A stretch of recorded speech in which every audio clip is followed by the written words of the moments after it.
Me van a perdonar que me refiera a un par de ellos porque seguramente, o a unos cuantos, porque seguramente ustedes tendrán curiosidad y todavía a lo mejor podrían acercarse a ellos y complementar las elementalidades que estamos diciendo hoy aquí con alguna mayor lectura. Por ejemplo, en el año 2006 salió un libro que se llama Los plomos del Sacromonte, Invención y Tesoro, que yo coordiné con Mercedes García Arenal, que es profesora de investigación del Consejo Superior de Investigaciones Científicas, y contenía 20 trabajos traducidos al castellano y demás cosas que tocaban diversos aspectos de la temática. Digo, 20 trabajos dentro de un volumen muy considerable. 2 años después, y a raíz de un ciclo de conferencias, apareció un libro coordinado por los mismos que se llama La historia inventada, así preguntando, los plomos del Sacromonte y el legado sacromontano, donde participábamos otros 17 especialistas. Es decir, si ustedes suman, verán que hay 37 trabajos de no artículos, de una extensión determinada, versando sobre aspectos diversos. Además, el segundo de los volúmenes con un sentido ya divulgativo bastante decidido, porque hablaba de algunos de los autores, como por ejemplo el padre Cabanelas o Godoy Alcántara, que es uno de los pioneros en la materia, etcétera, etcétera. Y posteriormente, yo mismo he sacado también un libro el año pasado que se llama La invención de los libros plúmbeos, fraude, historia y mito. El libro está todavía calentito y además tengo que decir que ha tenido buena acogida porque efectivamente hay una apetencia por el tema. Y creo que el hecho de que un libro sea especializado no quiere decir que sea compatible con la buena inteligencia de un lector no especialista y que puede sencillamente servir para esta finalidad que hago referencia. Entonces, esto es lo que yo quiero hacer constar. Es decir, ha habido últimamente, y podría hablarse de muchos más libros y de muchas más publicaciones recientes que ustedes tienen a mano. Quiero decir con esto que sí, es preciso cualquier tipo de esfuerzo divulgativo. Es preciso que el esfuerzo divulgativo sea riguroso, pero a la vez también con la suficiente calidad y suficiente entidad literaria como para ser leído. Efectivamente, se escribe en la universidad mucho para mirarse el ombligo, cuando realmente tendría que escribirse mucho más, sobre todo en temas como los de historia, para ser leído por un público lo más amplio posible. En ese caso ya quitaría la razón total a Verdullas cuando decía que no había suficiente divulgación, y yo diría que lo que quizá no haya es suficiente buena divulgación. El tema de los libros plúmbeos no es inequívoco en el sentido de qué significan. Los libros plúmbeos, en sentido estricto, significa lo que anteriormente se ha relatado. Es decir, unos hallazgos que se producen a final del siglo XVI y que tienen unas consecuencias inmediatas y tenían una finalidad y demás. Pero el concepto de libros plúmbeos hoy día se ha ampliado mucho. Primero,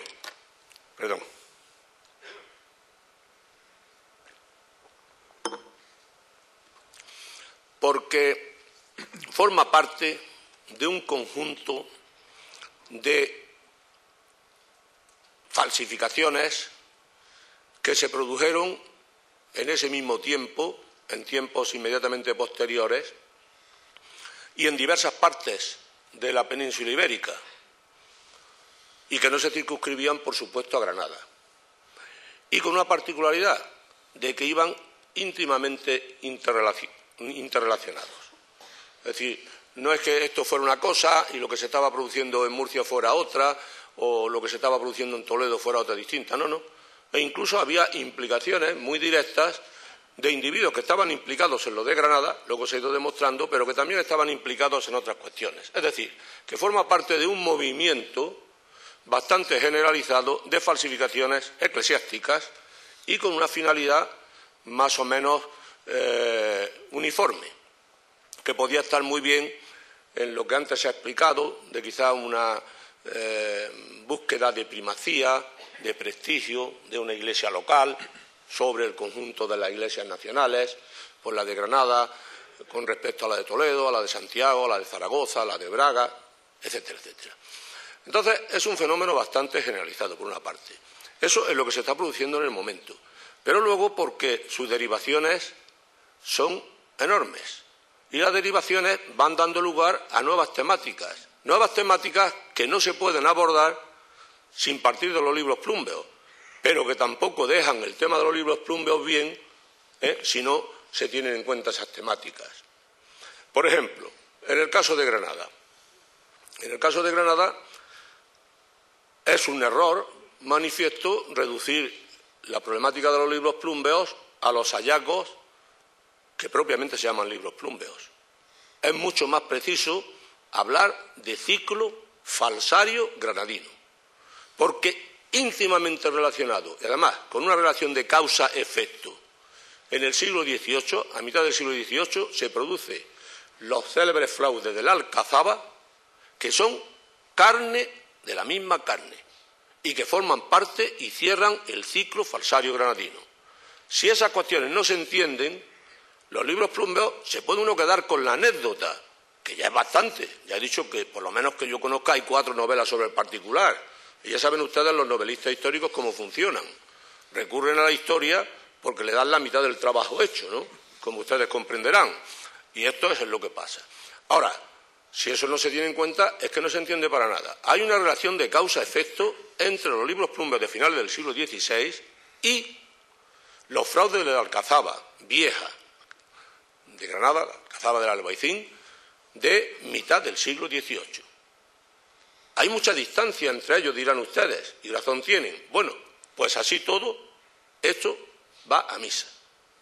Con una particularidad además, que no es que se trate de que se produce un fenómeno y luego se produce el otro fenómeno porque alguien se acuerda del fenómeno anterior que venía bien al discurso. No, es que entre ese fenómeno de finales del siglo XVI y el de mitad del siglo XVIII hay una serie de elementos explícitos, a más no poder, que los conexionan, de manera que no hay un vacío. Es decir, en Granada el ciclo falsario es homogéneo y además sin solución de continuidad.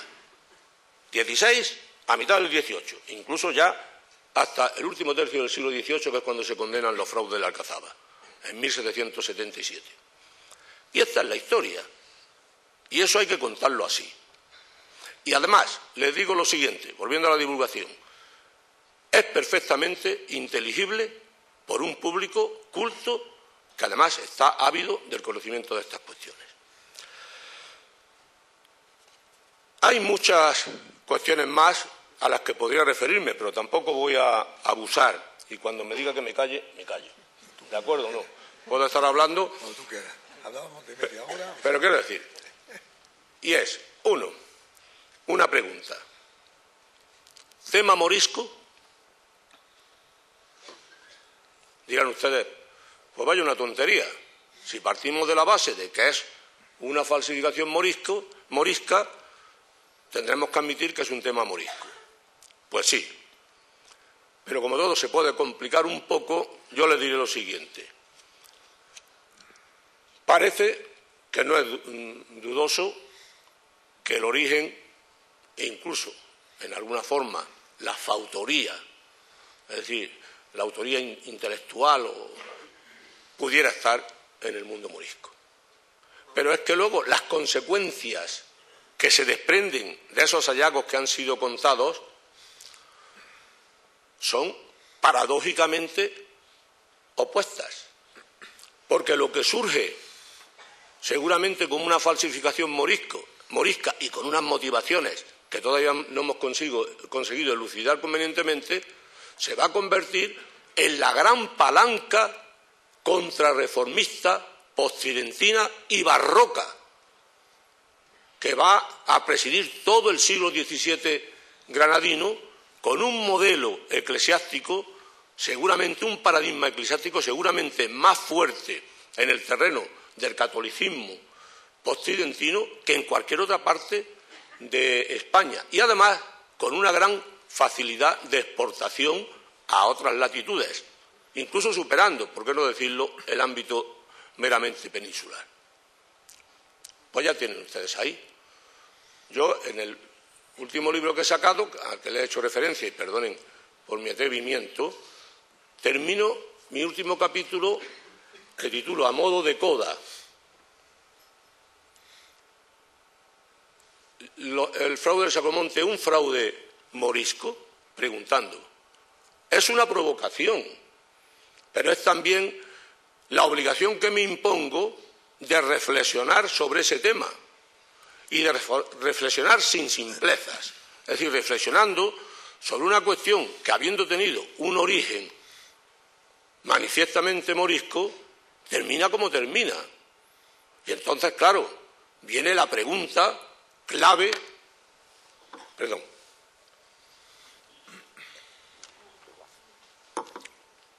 que me parece que en historia siempre es muy pertinente, pero que aquí tiene una pertinencia mayor, y es el célebre qui prodest ciceroniano. ¿A quién favorece? Porque ustedes estarán de acuerdo conmigo. Si se realiza un fraude, no va a ser por puro diletantismo. Voy a hacer un fraude a ver cómo queda esto, ¿verdad? Si se produce un fraude y de esa magnitud, se debe producir con algún sentido. Es decir, ¿qué vamos a extraer de este fraude? ¿Qué ventaja en el sentido que sea? Que eso está también por ver. Y efectivamente, si uno se hace el célebre qui prodest, es decir, ¿a quién favorece? Es evidente que favoreció de forma total y decisiva a la Iglesia granadina y, en particular, las tesis del arzobispo Pedro de Castro, Vaca y Quiñones, que es el 10º arzobispo de la Iglesia Restaurada de Granada.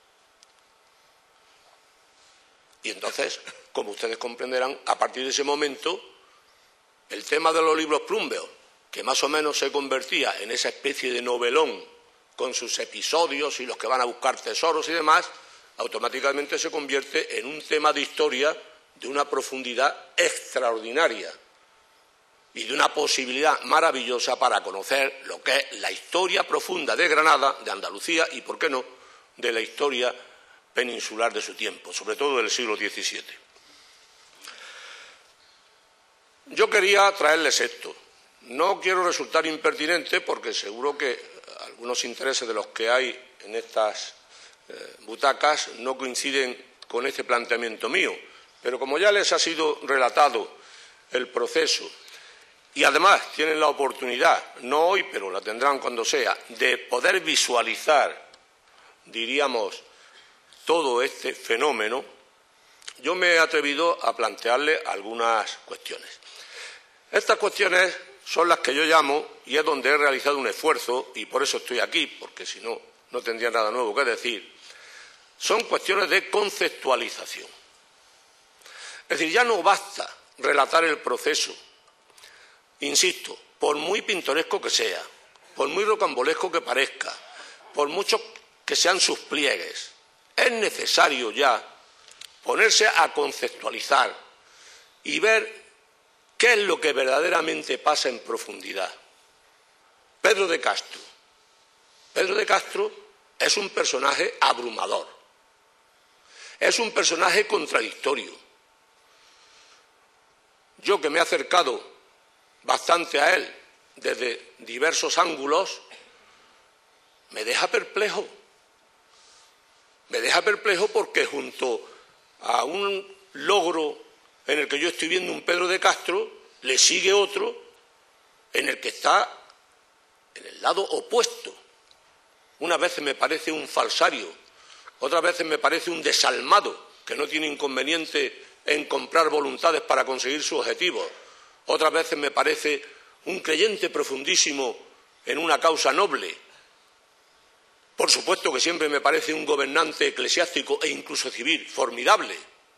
Recuerden ustedes que fue, entre otras cosas, antes de ser arzobispo de Granada, presidente de la Real Chancillería de Granada, que era un órgano clave del Reino de Granada, y presidente de la primera Chancillería de España, que fue la de Valladolid, que estaba por encima de la Granada, puesto que había sido la primera. Y eso, amigos míos, es mucho. Al margen de eso, naturalmente, fue arzobispo de Granada. Y luego, en todos los campos que ustedes se puedan tropezar con él, verán un gobernante de una fuerza, de una convicción, algunas veces de una rectitud abrumadora. Y eso es Pedro de Castro. Pero claro, Pedro de Castro también es este otro, el que va a coger los libros plúmbeos, seguramente sabiendo que se trataba de una falsificación en toda regla, les va a dar la vuelta y los va a convertir en un elemento de creación de Iglesia Católica que era su último objetivo, pues era un fanático en la materia. A él debemos lo que son los libros plúmbeos. Y lo digo de una forma categórica, porque ya les he dicho anteriormente que falsificaciones en la época hubo muchas. Yo les podría decir bastantes nombres. Por ejemplo, Román de la Higuera, un jesuita toledano que fingió una historia de la Iglesia de Toledo y le estaba escribiendo una historia de la Iglesia de España, y que cuando le faltaba una fuente o le faltaban fuentes que él necesitaba, se las inventaba. Primero inventaba la fuente y después se basaba en ella. Y así inventó una serie de fuentes medievales. Pronto fue descubierto y, diríamos, su falsificación pasó a mejor vida. Y así podía citar otra serie de ellos, Lupián Zapata y muchos más. Antes de él incluso Annio de Viterbo, muchos. Es decir, esto de las falsificaciones estaba a la orden del día. Sin embargo, ¿por qué esta tiene recorrido? ¿Por qué llega todavía a nuestros días y, sin ir más lejos, se reproduce en el siglo XVIII en los fraudes de la Alcazaba? Por una razón que yo les señalo ahora mismo. Porque tuvo de base elemento martirial.